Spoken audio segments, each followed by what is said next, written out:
Hello guys, how are you doing. जैसा कि हमने लास्ट एपिसोड के अंदर देखा था कि हु यू हाउ के सामने आ गया था ड्रैगन एम्परर गोड और उसने उसको चैलेंज भी कर दिया था कि अगर तुम अब मुझे हरा सकते हो तो फिर मैं यहाँ से चला जाऊँगा। और उसने अपनी सोल पावर को लिमिट करते हुए यू हाउ को उसके साथ बेट लगाने के लिए भी कहा था।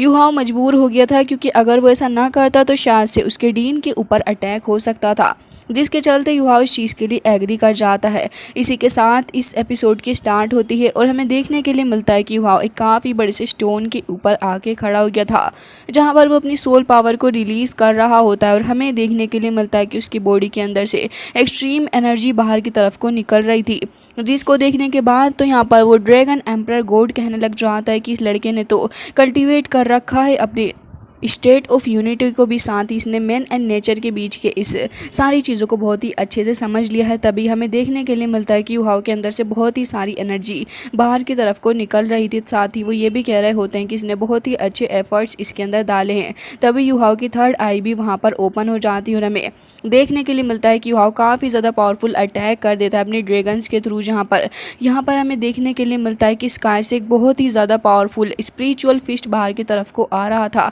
एक तरफ युहाओ अपने फिस्ट के थ्रू अटैक करता है, तभी वो स्पिरिचुअल फिस्ट आके यहाँ पर ड्रैगन एम्परर गोड के ऊपर अटैक कर देता है। ड्रैगन एम्परर गोड अपने लिए एक शील्ड बना लेता है, जिसके बाद वो उस शील्ड से खुद को प्रोटेक्ट कर पाए। बट अनफॉर्चुनेटली हमें देखने के लिए मिलता है कि हैंड थोड़ा भारी ही उसके ऊपर पड़ रहा था। आसपास अच्छा खासा डिस्ट्रक्शन हो गया था, लेकिन फिर वो कामयाब रहते हैं यू हाउ के उस अटैक को डिफेंड करने में।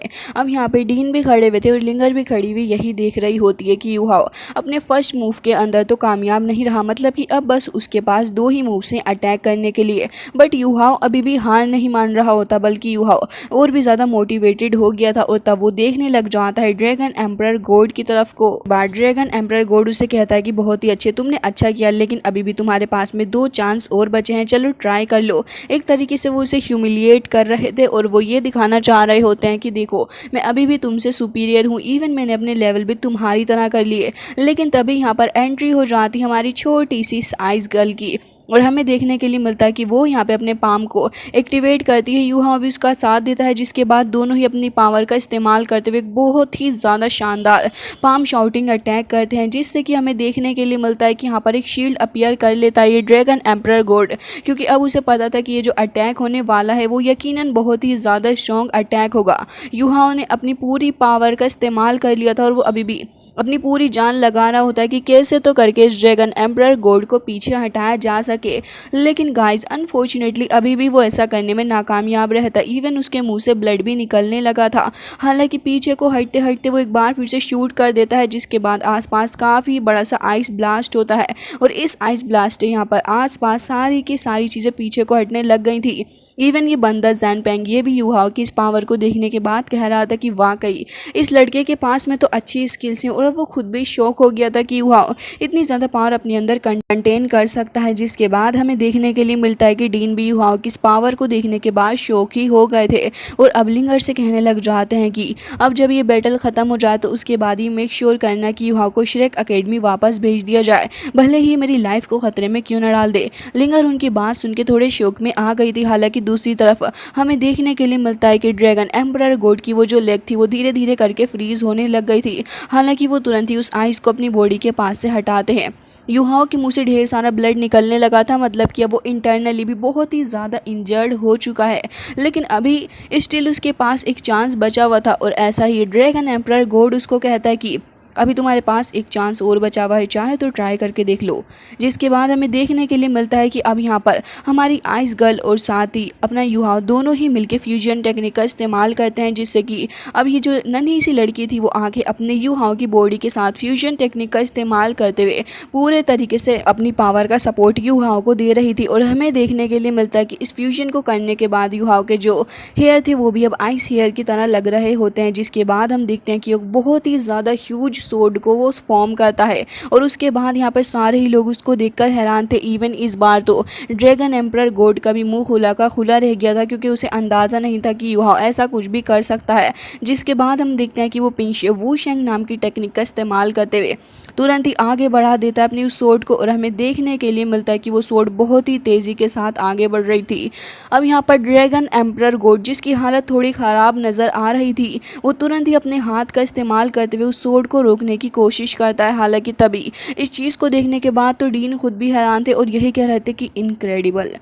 जिसके बाद हमें देखने के लिए मिलता है कि यूहाओ अभी भी लगातार सोर्ड की पावर को आगे बढ़ाया जा रहा था और साथ ही आइस गर्ल भी उसकी हेल्प कर रही होती है। जिसके बाद यूहाओ चिल्लाता है और एक बार फिर से काफ़ी तेज़ी के साथ सोर्ड से उसे हिट करता है। अल्टीमेटली अपना यूहाओ से थोड़ा नहीं बल्कि काफ़ी ज़्यादा पीछे कर देता है, जो कि यहाँ पर ड्रैगन एम्परर गोड के लिए एक बेइज्जती से भरी बात है। और यहाँ पर वो अपने ऑरा का भी इस्तेमाल कर रहा था, लेकिन लगातार पीछे को धंसता जा रहा होता है। हालांकि तभी वो सोर्ड को रोकता है और हमें देखने के लिए मिलता है कि वहाँ पर वो ड्रैगन आकर उस सोर्ड को पूरे तरीके से क्रैश कर देता है। जिसके बाद यहाँ पर ये जो सोर्ड थी उसके पीसेस थोड़े आसपास फैलने लग पड़े थे। आसपास के जो स्टोन थे वो भी इधर आधर फैल रहे होते हैं और यूहाओ की हालत भी ख़राब थी। तभी वो डीन के पास आ जाता है, डीन उसे बचा लेते हैं और अब एक बार फिर से अपनी उसी फीनिक्स का इस्तेमाल करते हैं ताकि यूहाओ को बचाया जा सके और आसपास के एनवायरनमेंट को एक बार फिर से कंट्रोल करा जा सके। जिसके बाद हमें देखने के लिए मिलता है कि दोनों ही यूहाओ को सेफली पकड़ लेते हैं। और अब यहाँ पर ये ड्रैगन एम्परर जो था वो कहता है कि वाकई में तुम्हारे अंदर कुछ तो दम है, और साथ ही वो ये भी कहते हैं कि ये बेट तुम जीत चुके हो, यानी कि मैं हार गया। अब यहाँ पर यूहाओ से जीत गया था। लिंगर तो उसे देख के बहुत ही ज़्यादा खुश थी और कह रही होती है कि यूहाओ वाकई में तुमने बहुत ही ज़्यादा अच्छा किया है। जिसके बाद यहाँ पर यूहाओ की तरफ को देखते हुए वो ये भी कहती है कि तुम्हारा जो फर्स्ट अटैक था वो बहुत ही ज़्यादा डोमिनेटिंग था। और हमें देखने के लिए मिलता है कि सेकेंड टाइम उसने अपनी अल्टीमेट वेपन का इस्तेमाल किया जो कि आइस थी, और थर्ड मूव में उसने उस सोर्ड का इस्तेमाल किया था। और ये तीनों ही कॉम्बिनेशन जो थे बहुत ही ज़्यादा अच्छे रहे। तभी यहाँ पर डीन कहने लग जाते हैं कि बिल्कुल, अब उम्मीद करता हूँ कि सीनियर लॉर्ड अपने इस प्रॉमिस को ऐसे ही कीप करेंगे, मतलब कि अपने वादे को निभाएंगे।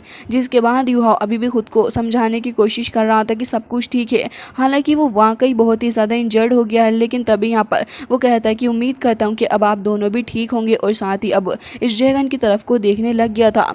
यूहाओ ये भी सोच रहा होता है कि मैंने अपनी काफ़ी ज़्यादा पावर का इस्तेमाल किया है, तो ड्रैगन एम्परर गोड को भी इससे थोड़ा बहुत नुकसान तो हुआ होगा। जिसके बाद हमें देखने के लिए मिलता है कि यूहाओ जब अपने हाथों को देखता है तो उसके हाथ तक काँप रहे थे। इस बात से आप अंदाज़ा लगा सकते हो कि यूहाओ को कितना ज़्यादा इंजर्ड हुआ होगा। जिसके बाद हम देखते हैं कि यहाँ पर जो ड्रैगन था वो वहाँ से जाने की कोशिश कर रहा था, क्योंकि अब वो हार गया था। लेकिन ये ज़ैंग पेंग इसे बहुत ही ज़्यादा चुल हो रही है। अब वो कहता है कि तो क्या आप ऐसे ही चले जाएंगे इससे बिना बदले लिए? इतनी आसानी से इसे कैसे छोड़ रहे हैं? लेकिन तभी यहाँ पर ड्रैगन एम्परर कहता है कि मैं अपना प्रॉमिस हमेशा ही रखता हूँ। और यहाँ पर ये भी कहता है कि अगर तुम्हें इससे कोई परेशानी है तो इसके बारे में तुम मुझे बता सकते हो। ज़ैंग पेंग अभी चुपचाप ही खड़ा था और यहाँ पे ड्रैगन एम्परर जो थे वो भी अब यहाँ से धीरे धीरे करके जाने लग गए थे। लेकिन तभी उन्हें कुछ काफ़ी ज़्यादा स्ट्रेंज फील होता है, और ये जो स्ट्रेंजनेस वाली उन्हें फीलिंग आ रही थी ये उनके लिए काफ़ी बड़ी सी खतरे की घंटी भी थी। जिसके बाद हमें देखने के लिए मिलता है कि सभी हैरान हो चुके थे कि अब एंट्री कौन मार रहा है। लेकिन तभी वहाँ पर एंट्री हो जाती है टीचर शुआन की, जो कि काफ़ी ज़्यादा गुस्से में थे। और अब वो यहाँ पर ड्रैगन एम्परर को देखकर कह रहे होते हैं कि अच्छा, तो इसका मतलब ये तुम हो। वो काफ़ी गुस्से में नज़र आ रहे थे। लेकिन तभी ड्रैगन एम्परर कहता है कि शुआन, काफ़ी वक्त हो गया वैसे तुमसे मिले हुए। हालांकि इस बात पर उन्हें बहुत ही गुस्सा था और वो कह रहे थे तो इसका मतलब ये है कि तुम अभी तक मारे नहीं गए। तभी वो यहाँ पर कह रहे होते हैं कि ऑफ कोर्स मैं ज़िंदा हूँ। और यहाँ पर ये भी कहते हैं कि मुझे मारने की तो बहुत कोशिश की गई, लेकिन फिर भी देखो मैं मच गया हूँ। इस बात से टीचर शुआन को गुस्सा आ रहा था, लेकिन अभी फ़िलहाल वो चुपचाप खड़े हुए इस बंदे की बातों को सुन रहे थे। लेकिन फिर वो खुश हो जाता और कह रहा था कि देखो मैं अभी भी ज़िंदा हूँ। और ये कहते साथ ही काफ़ी ज़्यादा खुश होते हुए स्काई के अंदर ही कहीं ओझल हो गया था। जिसके बाद ज़ैंग पेंग भी वहाँ से गायब हो जाता और शुआन अभी भी उसे ही देख रहे थे। जिसके बाद डीन भी वहाँ पर आ गए थे और हमें देखने के लिए मिलता है कि शुआन कह रहे थे कि चलो अब वापस चलते हैं। जिसके बाद ये लोग अब वापस श्रेक एकेडमी की तरफ जा रहे थे, जहाँ पर हमें देखने के लिए मिलता है कि लोग फॉरेस्ट के थ्रू होते हुए यहाँ पर एकेडमी की तरफ जा रहे थे। तभी यहाँ अपना यूहाओ जो था वो काफ़ी क्यूरियस होता है ड्रैगन एम्परर के बारे में और कहने लग जाता है कि आगे मास्टर शुआन और ड्रैगन एम्परर दो लोग के बीच में कनेक्शन क्या है, मैं कुछ भी नहीं समझ पा रहा। जिसके बाद यहाँ पर तुरंत मास्टर शुआन उसे बताने लग जाते हैं कि मू लाओ और साथ ही लॉन्ग शाओ, तुम्हें नहीं पता इनके बारे में, ये बहुत ही ज़्यादा पावरफुल एंड फेमस हुआ करते थे। 200 साल पहले की बात वो बताने लग जाते और कह रहे थे कि एक फाइटिंग कॉम्पिटिशन हुआ था जो कि एडवांस सोल लेवल के बंदों के लिए था, जहाँ पर वो ये भी बताने लग जाते हैं कि 200 साल पहले जब ये कंपटीशन हुआ था तो काफ़ी कुछ इसके अंदर हुआ था, क्योंकि एक तरफ तो यहाँ पे काफ़ी ज़्यादा पावरफुल सोल मास्टर आए थे जिनके पास में ड्रैगन लाइटनिंग की पावर थी और वो काफ़ी ज़्यादा खतरनाक ड्रैगन स्पिरिट को अपने पास में कैरी किया करते थे। और अब जब ये कंपटीशन स्टार्ट हुआ तो वहाँ पर उस बंदे को जिसने इस खिताब को जीता उसे ब्लैक एंड वाइट ड्रैगन का खिताब दिया गया। इसके अलावा वो ये भी बता रहे होते हैं कि यहाँ पर दोनों के बीच एक अच्छी खासी अंडरस्टैंडिंग थी, तभी यहाँ पर यू हाउ कहने लग जाता है। तो इसका मतलब ये है कि दोनों एक दूसरे को पहले से ही जानते हैं, बहुत ही ज़्यादा पहले से। तभी यहाँ पर वो बताने लग जाते हैं कि शायद तुम्हें इसके बारे में नहीं पता, लेकिन जब वो कंपटीशन हुआ था तो उसके अंदर एक बंदे ने और पार्टिसिपेट किया था जो कि काफ़ी ज़्यादा पावरफुल सोल फीमेल मास्टर थी। जिसके बाद यहाँ पर उसका नाम वो ये कि शुई बताते हैं और कह रहे थे कि फिर बाद में इन तीनों के अंदर बहुत ही अच्छी दोस्ती डेवलप्ड हो गई, जिसके चलते यहाँ पर ये लोग दोस्त बन गए। लेकिन तभी यहाँ पर वो कहने लग जाता है, लेकिन अभी जब आप उस बंदे से मिले तब तो दोनों के बीच में दुश्मनी नज़र आ रही थी, आखिर इसका क्या मकसद है। तभी वो इसके बारे में बताते हैं और कह रहे थे कि इसकी शुरुआत फीमेल सोल मास्टर से हुई थी जिसका नाम ये शीशुई था। और इसके बारे में मैंने तुम्हें पहले भी बताया, जब ये फीमेल मास्टर अपीयर हुई थी तब ये बहुत ही ज़्यादा पावरफुल थी, लेकिन मूलाओं ने इसके बारे में ज़्यादातर कभी बात की ही नहीं। लेकिन हाँ, मुझे याद है जब एक बार बहुत ही ज़्यादा ख़तरनाक बैटल हो रहा था तब मूला एंड लॉन्ग शाओयाओ के बीच में काफ़ी ज़्यादा ख़तरनाक बैटल हुई थी और उस बैटल के अंदर दोनों की हालत काफ़ी ज़्यादा ख़राब हो गई थी। लेकिन मूलाओ जो था वो सेक्ट का लीडर था और काफ़ी स्ट्रॉन्ग भी था, जिसके चलते यहाँ पर अंत में उस सेकंड वाले बंदे की हार हुई, क्योंकि ऑलरेडी वो बहुत ही ज़्यादा इंजर्ड हो गया था और उसके बाद वो अकेला भी रह गया। लेकिन उसका याओ भी डिसअपियर हो गया, जिसके बाद वो तीसरे बंदे के बारे में पूछने लग जाता है। तभी वो कहते हैं कि अच्छा वो भी 100 साल पहले यहाँ पर एक काफ़ी ज़्यादा पावरफुल सुपर डुओ लुओ के रूप में था और काफ़ी सारे लोग उससे डरा भी करते थे कॉन्टिनेंट के अंदर। लेकिन उसके बाद जिसके बाद वो चुप हो गए थे। तभी यू हाओ कह रहा होता है कि उसके बाद क्या हुआ। तभी वो कह रहे होते हैं कि उसने अपने आप को एक ईविल स्पिरिट के अंदर कन्वर्ट कर लिया। अब यहाँ पे सारे लोग उनकी बात सुन के हैरान थे कि आखिर किस बारे में बात कर रहे हैं और सभी अनजान थे इस बात से कि आखिर ये है कौन जो ईविल स्पिरिट है। लेकिन तभी वो यहाँ पर खुद ही कंफर्म करते हुए कह रहे होते हैं कि तुम्हें शायद उसके बारे में पता है जिससे तुम अभी मिलकर आए।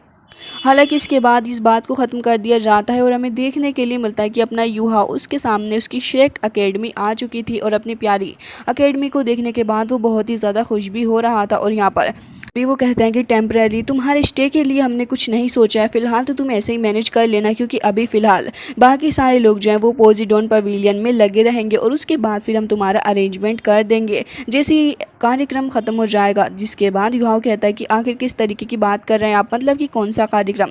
तभी यहाँ पे लिंगर कहती है कि जब तुम वहाँ पहुँच जाओगे तभी तुम्हें उसके बारे में पता चल जाएगा। लेकिन तभी यू हाओ कहता है कि ठीक है आप लोग आगे चले जाइए, मैं वापस आ जाऊँगा कुछ वक्त बाद, क्योंकि मुझे अपने श्रेक एकेडमी के फ्रेंड्स के लिए कुछ गिफ्ट्स वगैरह भी लेने हैं। जिसके बाद हम देखते हैं कि यू हाओ थोड़ा श्रेक एकेडमी के पास आ गया था गिफ्ट वगैरह लेने के बाद, और हमें देखने के लिए मिलता है कि यहाँ पर यू हाओ काफ़ी ज़्यादा खुश था। उसके चेहरे पे एक अलग तरीके की खुशी नज़र आ रही थी, जिसके साथ ही वो यहाँ पर पास्ट की सारी ही बातों को याद कर रहा होता है और धीरे धीरे करके अपनी एकेडमी के पास जा रहा था और कह रहा होता है कि टीचर शाओयाओ आखिर आप कैसे हैं। जिसके बाद हमें देखने के लिए मिलता है कि एकेडमी के अंदर भी एंटर कर जाता है। चारों ही तरफ को ऐसे देख रहा था जैसे कि पहले कभी अपनी एकेडमी को देखा ना हो और बहुत ही ज़्यादा खुश भी हो रहा था। जिसके बाद पुराने वक्त को एक बार फिर से याद करता है जहाँ पर उसका फ्रेंड और वो काफ़ी ज़्यादा टाइम स्पेंड किया करते थे। यू हाओ यहाँ से गुजर के जा ही रहा था, लेकिन तभी सडनली उसकी नज़र यहाँ पे पुराने वक्त को याद करते करते एक लड़की के ऊपर पड़ जाती है। उस लड़की ने एक मास्क वियर कर रखा था, उसकी शक्ल नहीं नज़र आ रही थी और देखने में काफ़ी ब्यूटीफुल सी भी नज़र आ रही थी। वैसे तो गाइस आपको पता ही होगा कि ये लड़की आखिर है कौन। तभी हमें देखने के लिए मिलता है कि उस लड़की की नज़र भी अपने यू हाओ के ऊपर पड़ जाती है, जिसके बाद वो तुरंत ही वहाँ से चली गई थी। हालांकि वो जो उसका मास्क था वो वहीं गिर जाता है, जो कि धीरे धीरे करके फ्लाई करता हुआ काफ़ी ज़्यादा फिल्मी वे में अपने यू हाओ के पास आ गया था। यू हाओ उस मास्क को अपने हाथ में पकड़ लेता है और हमें देखने के लिए मिलता है कि उस मास्क को काफ़ी ज़्यादा ध्यान से देख रहा होता है। जैसे ही वो उसे देखता है तो अब वो उस लड़की को ढूंढने लग गया था। उसे एक अजीब सी बेचैनी हो रही थी इस लड़की को देखने के बाद। भागता भागता ऊपर भी आ जाता है, लेकिन ऊपर आने के बाद उसे देखने के लिए मिलता है कि यहाँ पर तो वो लड़की मौजूद है ही नहीं। जिसके बाद यू हाओ थोड़ा इधर आधर भी देखता है, लेकिन वो लड़की तो पूरे तरीके से गायब हो गई थी। जिसके बाद उसे देखने के लिए मिलता है कि वो लड़की तो नीचे की तरफ को चली गई है। तो अब युहाओ बेचारा एक बार फिर से भागता भागता जाता, और जैसे ही वो नीचे की तरफ को गया था तभी लोगों से टकराता हुआ आगे की तरफ को जा रहा था, लेकिन अब तक वो लड़की काफ़ी आगे निकल गई थी। युहाओ उस जगह से निकलना भी चाह रहा था, लेकिन तभी एक बस आ जाती है बीच में, और जैसे ही युहाओ देखता है तो वो लड़की अगेन डिसअपियर हो गई थी। जिसके बाद बेचारा भटक रहा होता है, इधर उधर चेक कर रहा था उस लड़की के लिए। जिसके बाद युवाओं परेशान हो गया था, लेकिन अब फिलहाल वो लड़की उसे नहीं दिख रही थी। युवाओं हार के उस मास्क को ही देखने लग गया था, जिसके अंदर उस लड़की का नाम लिखा हुआ था वांग क्योर। जिसको देखने के बाद तो युवाओं कहता है कि इसका नाम वांग दोंग से कितना ज़्यादा मिलता है, और तभी उसे वांग दोंग की बात भी याद आ जाती कि जब तुम श्रेक अकेडमी के अंदर जाओगे तो वहाँ तुम्हें मेरी बहन भी मिल सकती है। जिसके बाद हमें देखने के लिए मिलता है कि युवा उसको अपने पास रख लेता है, और अब वो सोच रहा था कि क्यों ना वापस जाया जाए, क्योंकि उसे वांगडोंग की याद आ गई थी। तो अब अपने दोस्त वांगडोंग को ढूंढने के लिए इधर उधर चल पड़ता है, लेकिन तभी यहाँ पर हमें देखने के लिए मिलता है कि अब अपनी वांग क्यार कह रही होती है कि मुझे बता सकती हो कि आखिर मैं अकेडमी के अंदर किधर से जा सकती हूँ। तभी दूसरी लड़की उसे रास्ता बता देती है, और अब वांगडोंग ऐसे प्रिटेंड कर रहा है जैसे कि पहले कभी अकेडमी में आया ही ना हो। हमें देखने के लिए मिलता है कि अपना युहाओ इतना ज़्यादा खुश था कि इतनी स्पीड से साइकिल को चलाता हुआ लेके जा रहा होता है जैसे कि कोई ट्रेन हो। काफ़ी ज़्यादा खुशी उसके चेहरे पर नज़र आ रही थी, सारे लोगों को हाय कर रहा था, भले ही उनसे जान पहचान हो या नहीं उससे कोई भी लेना देना नहीं है, बस आगे की तरफ को चलता जा रहा था। सभी को हाय हेलो करता जा रहा होता है। आधे से ज़्यादा लोग उसे पहचान नहीं पा रहे थे और कह रहे थे कि आखिर ये है कौन। जिसके बाद वो अपने रूम में आकर कहता है कि वांगडोंग तुम कहाँ हो, लेकिन उसे कुछ नहीं दिखता, जबकि एक कोम के नीचे यहाँ पर एक प्रिंट रखा हुआ दिखता है। जैसे ही वो उसे हटाता है तो वो एक पैम्पलेट थी। युहाओ उसी को देखने लग गया था और कह रहा होता है कि टीचर जाओ इन टीचर गुआन यू, क्या आप मुझे इसके बारे में बता सकते हैं कि आखिर ये क्या चीज़ है। जिसके बाद वो दोनों ही टीचर के पास में आ जाता और कह रहा था कि ना तो मुझे इसके बारे में पता चल रहा है कि ये क्या चीज़ है, और इसके साथ ही ना मैं ये पता लगा पा रहा हूँ कि आखिर मेरा फ्रेंड वांगडोंग कहाँ पर है। जिसके बाद ये दोनों ही टीचर उसकी शक्ल को देखने लग गए थे और उससे वो पैम्पलेट ले लेते हैं। जिसके बाद टीचर बताने लग गई थी कि कल तुम्हें पोजीडोन लेक के पास में पता चल जाएगा, क्योंकि वहाँ पर एक इवेंट हो रहा है और ये काफ़ी ज़्यादा इंपॉर्टेंट इवेंट है। अब वो पोजीडोन के बारे में सुन के थोड़ा हैरान था कि आखिर ये जगह है क्या। हालांकि तभी हमें देखने के लिए मिलता है कि वो अब इधर आदर से गुजरता हुआ जा रहा था और वांगडोंग के बारे में कुछ भी खबर नहीं थी। अब वो इसी इवेंट के बारे में सोच रहा था, लेकिन तभी उसका पुराना दोस्त उसके पास में आ जाता और कह रहा था कि तुम्हें शायद इसके बारे में नहीं पता है, लेकिन ये एक सोशल गैदरिंग होने वाली है जिसके अंदर अपोजिट सेक्स के लोग एक दूसरे से मिलेंगे और एक अच्छा खासा रोमांस हमें देखने के लिए मिल जाएगा। कि रोमांटिसिज्म देखने के बाद तो अपना युहाओं से पीछे हटाता और कह रहा था कि भाई मैं लड़का हूँ। जिसके बाद हमें देखने के लिए मिलता है कि दोनों वहाँ से जा ही रहे थे। तभी वो कहता है कि वांगडोंग कहाँ चला गया। तभी वो कहता है कि वांगडोंग कहीं भी हो, लेकिन कल होने वाले इवेंट के अंदर वो ज़रूर से ही आएगा, तुम देख लेना। और हमें देखने के लिए मिलता है कि अब यहाँ पर एक बार फिर से वांगडोंग अपीयर हो गया था, जिसे देखने के बाद लड़कियां काफ़ी ज़्यादा खुश थी और सोच रही थी कि कल जो पोजीडोन के अंदर इवेंट होने वाला है इसके अंदर ज़रूर से ही पार्ट लेंगे, क्योंकि ये हैंडसम वांगडोंग क्या पता हमारे साथ में प्यार कर ले। दूसरी साइड शीशी अपनी फ्रेंड से पूछ रही थी तो क्या तुम कल होने वाले उस इवेंट के अंदर जाओगी, लेकिन तभी वो इस चीज़ के लिए उदास होते हुए मना कर देती है। काफ़ी बड़े से स्टोन के पास में जाती है और वहाँ पर एक नाम लिखा हुआ था जिसको वो टच कर रही थी। यकीनन वो उसके लवर का ही नाम था। और उसके बाद हमें देखने के लिए मिलता है कि वो फ्लावर रख के वहाँ से चली गई थी। अब दूसरी साइड हमें देखने के लिए मिलता है कि इस इवेंट को अटेंड करने के लिए अकेडमी के ढेर सारे स्टूडेंट्स पहुँचे हुए थे।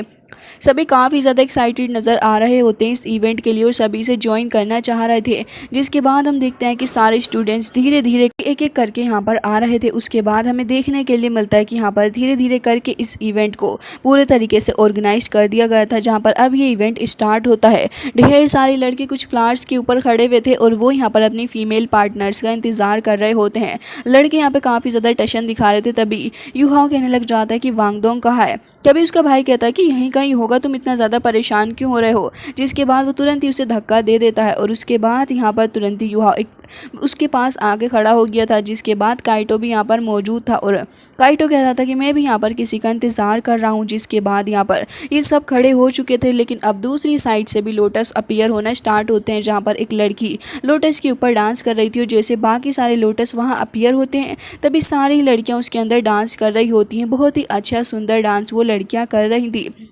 तभी शीशी वहाँ पर अपीयर होती है और फिर वो कहने लग गई थी कि मैं हूँ आपकी होस्ट, और साथ ही यहाँ पर भी अपना इंट्रोडक्शन देते हुए कहता है कि मैं हूँ आपका होस्ट और आपका दोस्त बेबी। जिसके बाद वो अब इस इवेंट को ऑफिशियली स्टार्ट करता है, जिसके बाद सारे ही लोग अब काफ़ी ज़्यादा खुश नज़र आ रहे थे। इसी के साथ आज का ये एपिसोड हो जाता है एंड, लेकिन इसका आने वाला एपिसोड बहुत ही ज़्यादा इंटरेस्टिंग रहेगा, क्योंकि आपको तो पता ही है कि दोनों लव बर्ड्स एक दूसरे से मिलेंगे। सो गाइज, मिलते हैं नेक्स्ट वीडियो में, तब तक के लिए टेक केयर ऑफ़ योरसेल्फ।